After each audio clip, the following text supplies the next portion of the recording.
Estamos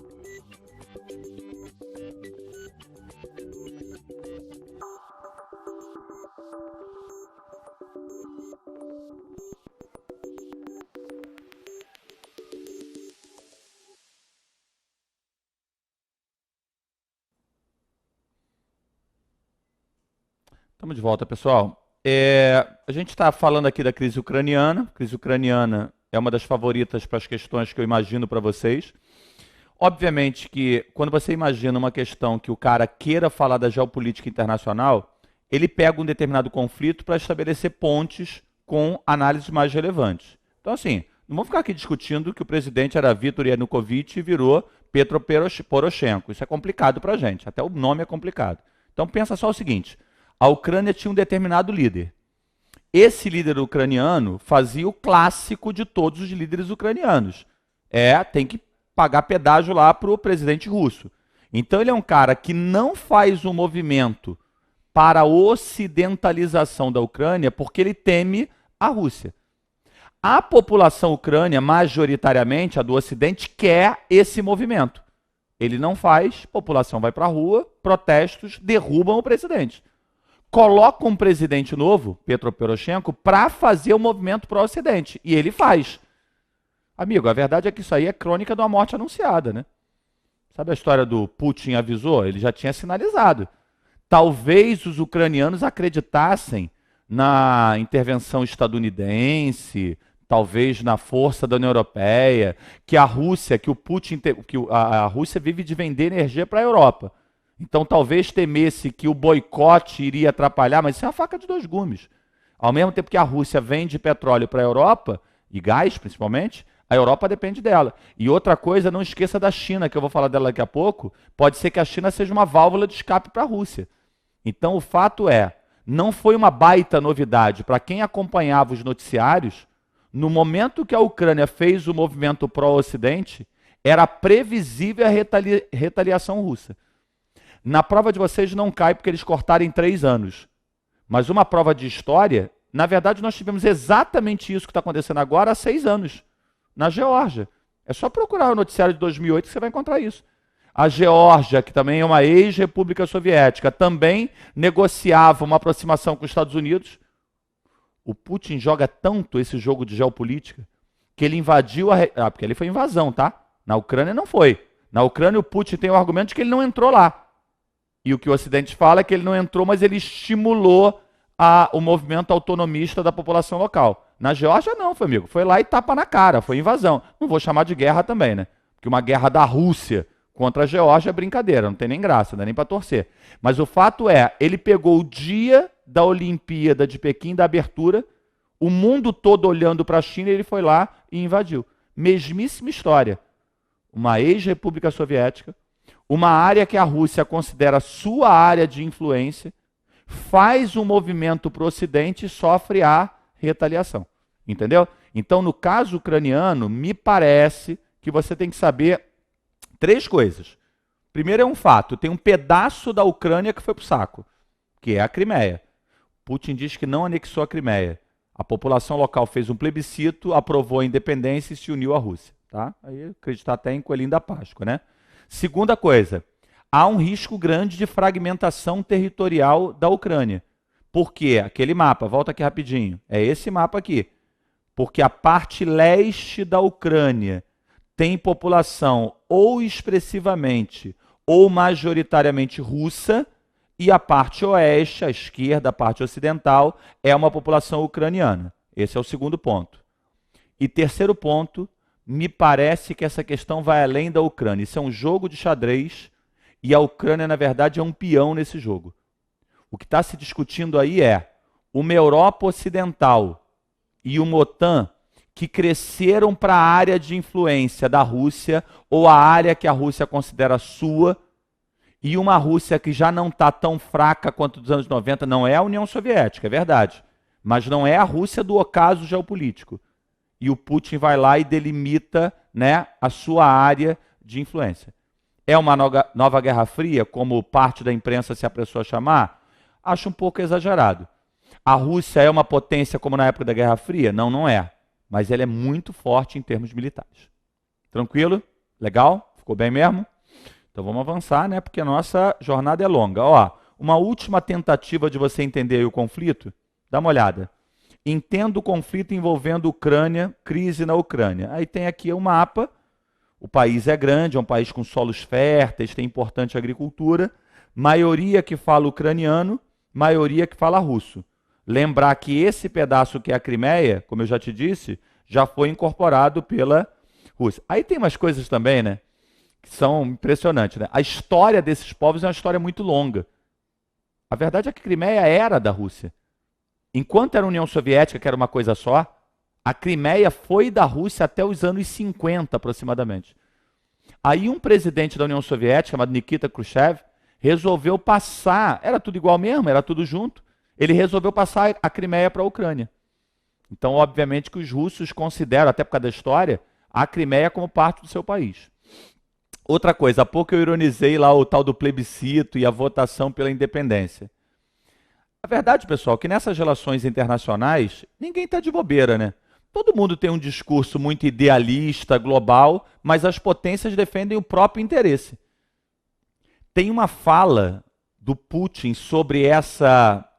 Bom, ele diz que não é anexação, eu não vou chamar de anexação, tá?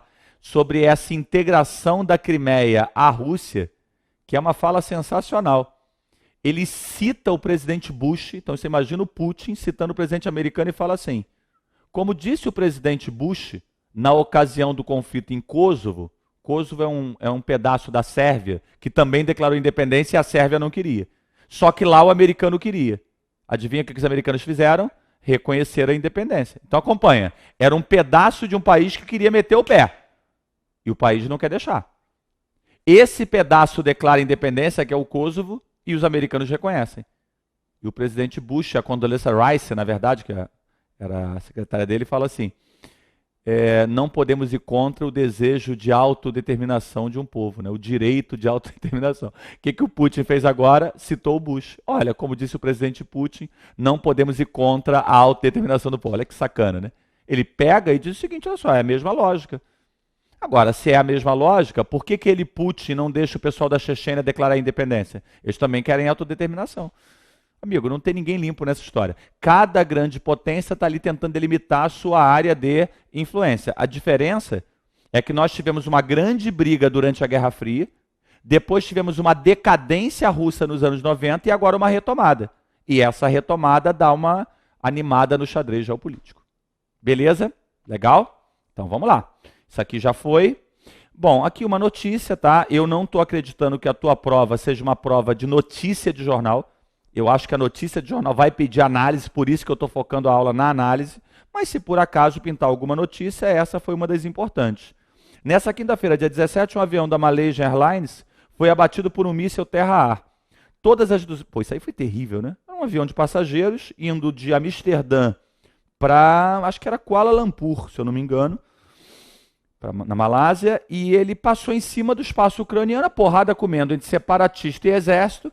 Na boa, para mim pouco importa quem que acertou, a verdade é, ou foi lá uma manobra evasiva de um avião do exército ucraniano, da Força Aérea Ucraniana, e aí o que pode ter acontecido? Um rebelde mandou-lhe um míssil no avião, não queria acertar no avião civil, não tinha sentido, mas tentou acertar um avião da Força Aérea Ucraniana, esse avião, sei lá, o piloto é bom, desviou, aquilo é por calor e foi num jato de passageiros. Ou, acho que é mais raro, mais difícil isso, o próprio avião da Força Aérea Ucraniana foi atacar lá os rebeldes e acertou por engano um avião de... O fato é também, porra, não era mais para estar passando avião civil ali em cima, né? Com a porrada estancando. Mas 298 pessoas, tinham lá vários especialistas, haveria um congresso sobre AIDS, né? Na Malásia, tinham lá os especialistas importantes da Europa no assunto. O voo MH17 ia de Amsterdã, na Holanda, para Kuala Lumpur, é isso mesmo, na Malásia, e voava a 10 mil metros quando caiu na fronteira entre a Rússia e a Ucrânia. Bom, bem lá em cima do leste, né? Em declarações dadas logo após a confirmação da queda da Malaysia Airlines, autoridades dos governos russo e ucraniano, além do representante da República autoproclamada de Donetsk, o que é isso aqui? Isso aqui é leste da Ucrânia. O cara está dizendo que já é um país, ó. Tem lá um maluco, lá um rebelde, fala assim, não, isso aqui é o quê? Isso aqui é o leste ucraniano. Obviamente que arma para ele não falta, né? O Putin cuida direitinho das armas. Vocês estão percebendo as minhas escolhas de aula, né? Se é para falar de tragédia de avião, por que eu não peguei lá aquele piloto? Eu não vou chamar ele de suicida, porque ele é um assassino, né? Mas aquele piloto alemão que estava em depressão, lembra? E que resolveu se matar derrubando o avião, o copiloto que trancou. Por que a minha opção não é falar disso? Porque, pô, eu vou fazer conexão disso com o quê? Aí não é prova de conhecimentos gerais, é uma prova de fofoca, né? Isso aqui é diferente. Porque eu pego um fato e faço conexões com análise geopolítica. É possível que apareça para você? É. Para discutir o quê? Sei lá, segurança de voo? Só se for, eu não acredito. Então procura dividir, separar o que é uma informação, algo solto, inusitado, do que é uma formação. Quer um outro exemplo? Um jovem branco americano de 21 anos ganha a arma do seu pai aos 21 anos, entra numa igreja de negros e mata 8, 9 ou 10. O que você acha que é isso? Fofoquinha ou é um lado formativo? Isso é formativo. A imprensa que cobre canalhamente, me permita dizer, como se fosse uma doença do cara. Já percebeu isso? Quando é um árabe, quando é não sei o que, ele é um terrorista. Mas quando é um cara da classe média americana, branco, aí você joga pro cara, ele tinha problemas, não sei o quê. Não, porque não é o primeiro caso, entendeu? Então você tem que ter um pouco de malandragem na hora de, da malandragem no bom sentido, obviamente, na hora de analisar as notícias. Algumas notícias são notícias soltas, coisas inusitadas. Outras fazem parte de uma análise mais ampla, entendeu? Um policial americano que use de excessivo rigor contra uma população negra naquele país, um caso, é algo inusitado, solto. Quando isso começa a acontecer repetidamente, merece uma análise mais ampla. É aí que está a tua prova. Aí o que o cara faz? O cara bota a notícia, a informação vem ali e ele pede a análise. Aí a análise é de um país que avançou muito, mas continua com grande diversidade étnica, pereré, pereré, pereré. É assim que funciona. Senão é impossível, pessoal, porque realmente dominar todas as informações é muito difícil.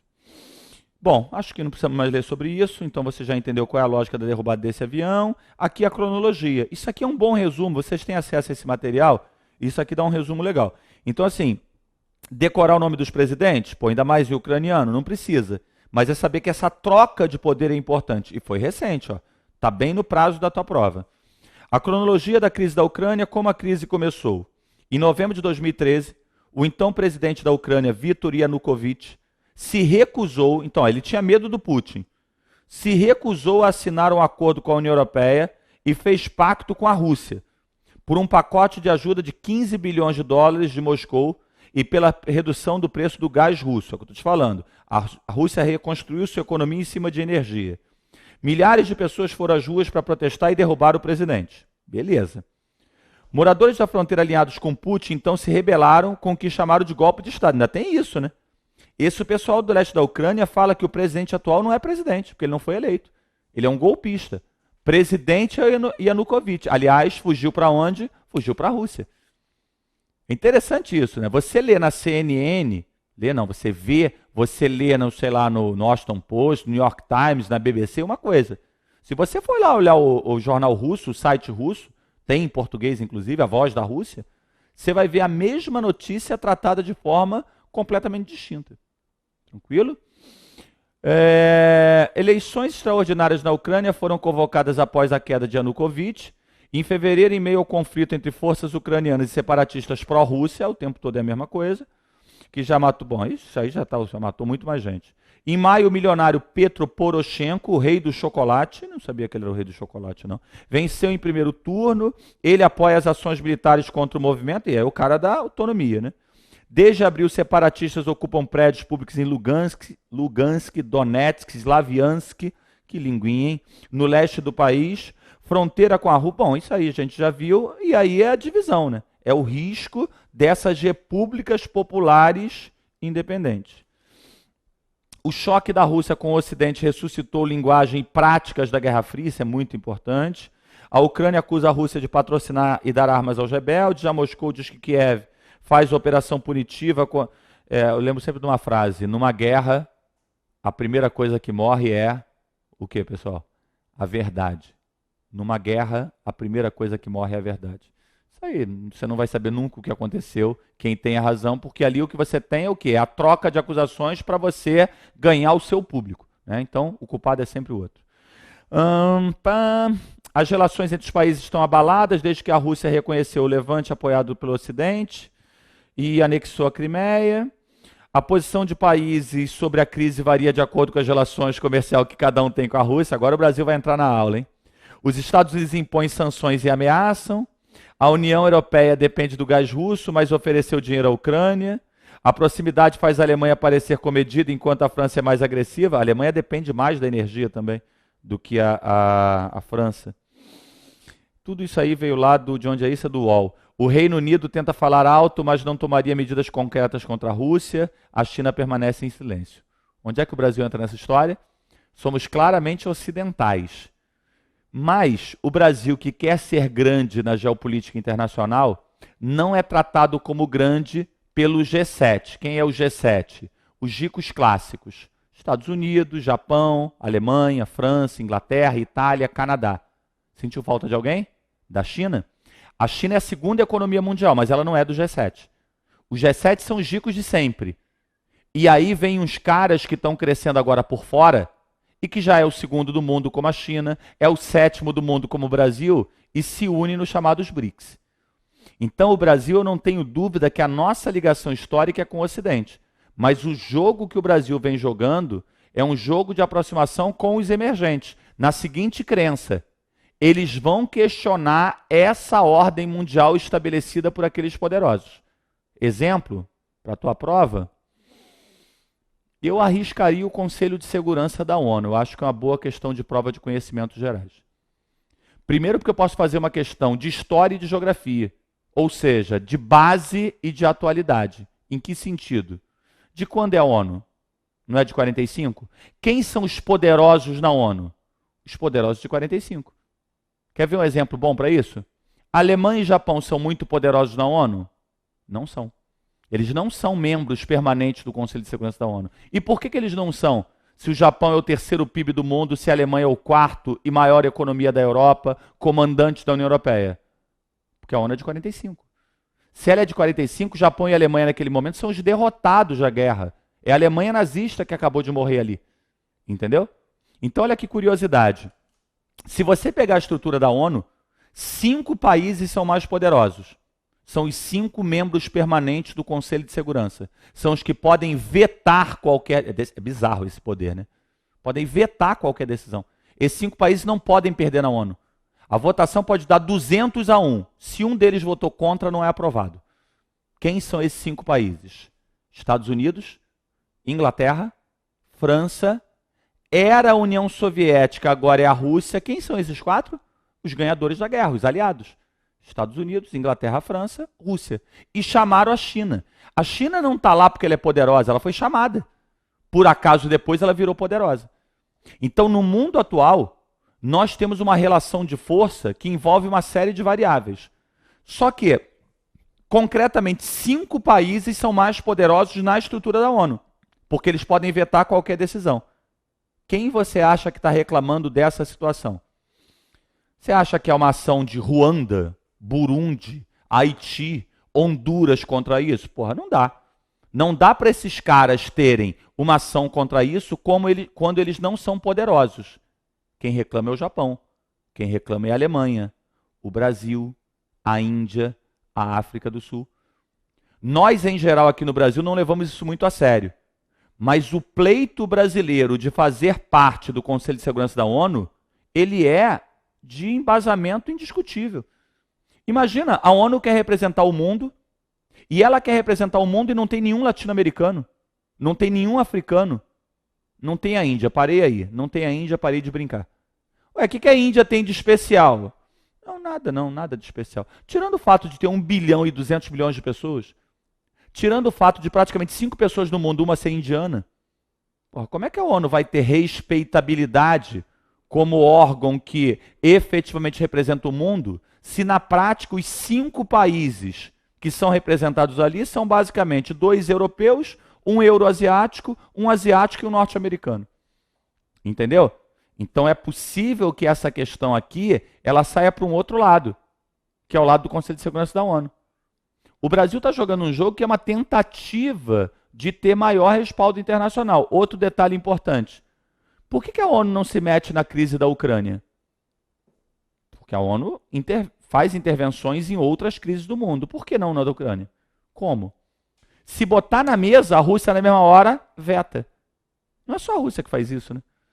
Por que até hoje a ONU não conseguiu reconhecer a independência do Estado palestino? Porque o americano é contra. E ele vai lá e veta. Que é outra. E o Tibete? Pobrezinho daqueles monges, né, os carequinhas lá do Tibete, vão tomar porrada a vida inteira e não vão conseguir independência. Sabe por quê? Porque quem sufoca o movimento tibetano é a China.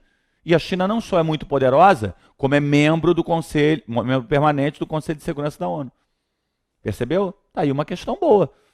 Em que o cara, no enunciado, ele cita a crise ucraniana, depois ele fala desses organismos supranacionais e faz alusão a uma não intervenção da ONU. Porque esses 5, Estados Unidos, Inglaterra, França, Rússia e China, nunca serão derrotados no Conselho de Segurança, porque tem direito a veto. Uma perguntinha básica para mudar de slide. O Brasil acha injusto esse direito a veto e quer acabar com ele? Não. O Brasil quer entrar para o clube, tá? Para você ver também que não tem ninguém bonzinho nessa história. Não há denúncia da injustiça, tipo, vamos acabar com o direito a veto. Não. Eu quero brincar também. E, obviamente, quem está lá não chama, né? Chutaram a escada. Sabe o que é chutar a escada? Eles subiram e derrubaram a escada. Já estou aqui dentro, por que eu vou querer um outro aqui? Legal? Na boa? Então vamos embora. Vamos sair de Ucrânia e vamos discutir outra coisa. Antes da gente partir para uma outra discussão, queria que vocês olhassem esse mapa e pensassem como os russos pensam. Esse mapa foi colocado aí para isso, tá? A ideia é, a Rússia, agora já não tão frágil como nos anos 90, está aqui. Ela é a Ucrânia, vou mudar a cor para facilitar a tua vida. A Ucrânia está aqui. Ih, quase não deu para escrever Ucrânia. Eu acho que eu nem vou escrever mesmo não, sabia? Porque esse A aqui é o que provavelmente eles vão perder. Então, a Rússia está acostumada a ver esse lugar aqui como a sua área de influência e proteção. O que o mapa está nos mostrando? Que lá na época da Guerra Fria, tinha lá um bloco militar dos capitalistas, OTAN. E o que a legenda aqui mostra para a gente? Que em 1990 a Alemanha Oriental entrou para a OTAN.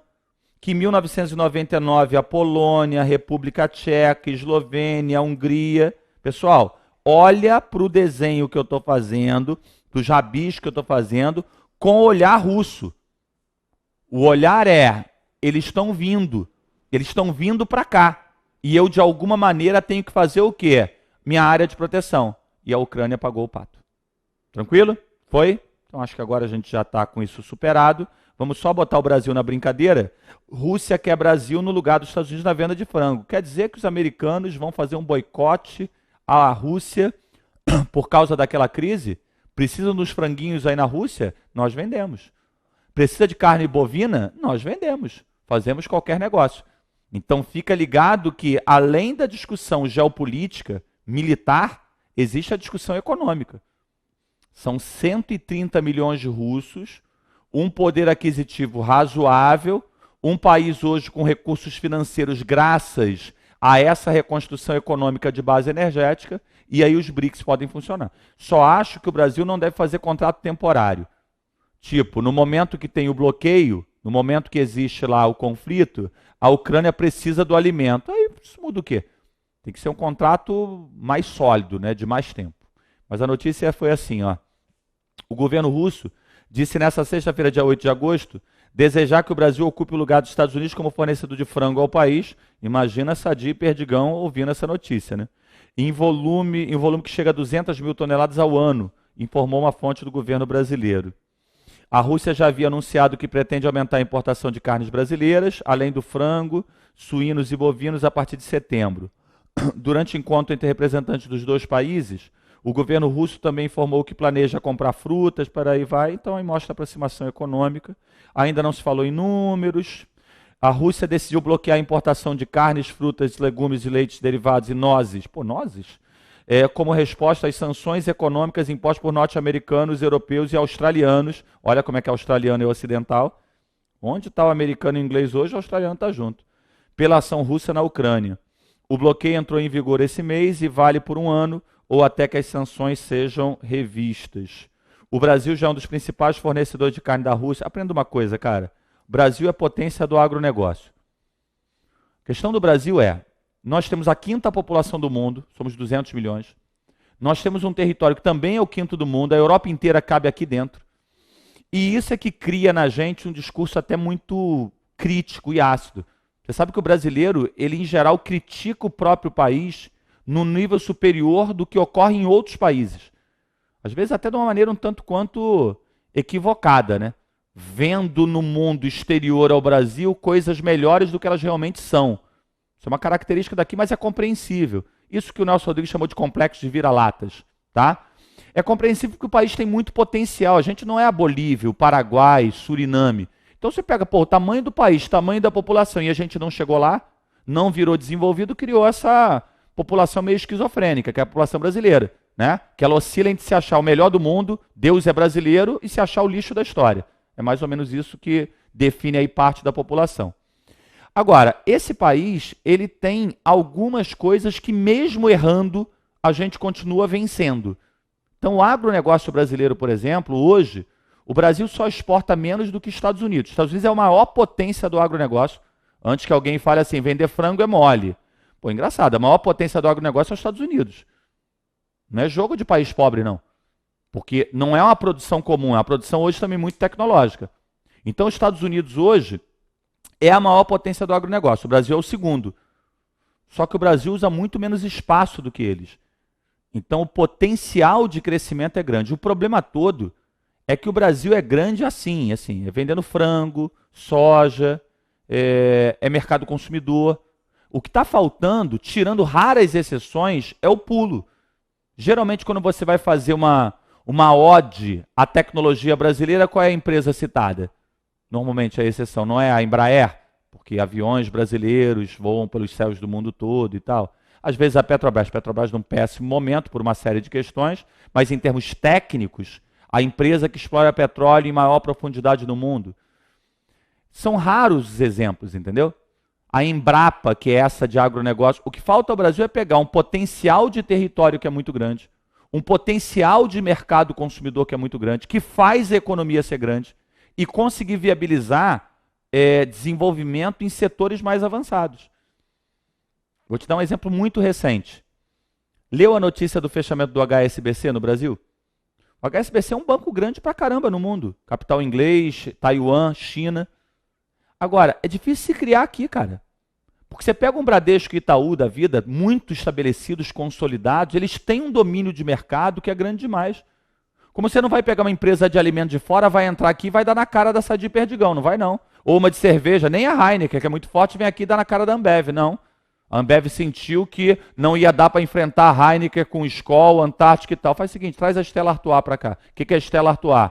É a marca belga de cerveja que a Ambev é sócia, porque a Ambev hoje ela é parceira dessa empresa belga. Foram os Estados Unidos e compraram a Budweiser. A Budweiser que você vê no mercado, hoje é da Ambev. Tô comemorando não, tá? Porque eu não sou dono daquele troço, então vou ficar aqui, meu Deus, viva a Ambev, viva... Como é que é aquele ricaço que tem lá, que eu esqueci o nome dele? O pessoal adora agora falar. Lehmann, Pedro Paulo... O brasileiro é um bicho engraçado mesmo, né? O cara vibra com o dinheiro do outro, né? Pedro Paulo Lehmann, dos mais ricos. O cara do Ike, né? O Ike Batista. Só falta o cara comemorando. Já sou o 7º... Eu tô nem aí, pô. Mas isso mostra uma economia que tem força. Mas tem força na cerveja, no franguinho, tem força no minério de ferro, na soja. Aí tem uma exceção ou outra, como o avião. Falta ao Brasil pegar um potencial que é de um país que não é um país comum e efetivamente começar a ter um domínio tecnológico maior. Mas não é fácil fazer isso, né? Com uma sociedade tão desigual, com um nível educacional tão baixo. Entendeu? E por outro lado, pô, se a Rússia quer comprar um franguinho, vão vender franguinho, né? Você não vai perder esse mercado. O problema todo é ficar apenas com esse mercado. Bom, o Brasil já é um dos principais fornecedores de carne da Rússia e por aí deve aumentar essa venda e por aí vai. Bom, esse caminho que eu peguei agora é o caminho dos BRICS. E aí, só iniciar rapidinho aqui, BRIC é um acrônimo. Brasil, Rússia, Índia, China e África do Sul. O que a gente vai discutir no início do próximo bloco é O que países tão diferentes estão fazendo aí unidos? O que leva a essa integração entre um país latino-americano, um africano, dois asiáticos e um euroasiático? Eles devem ter alguma coisa em mente, a gente vê isso já já. Segura aí que eu já volto.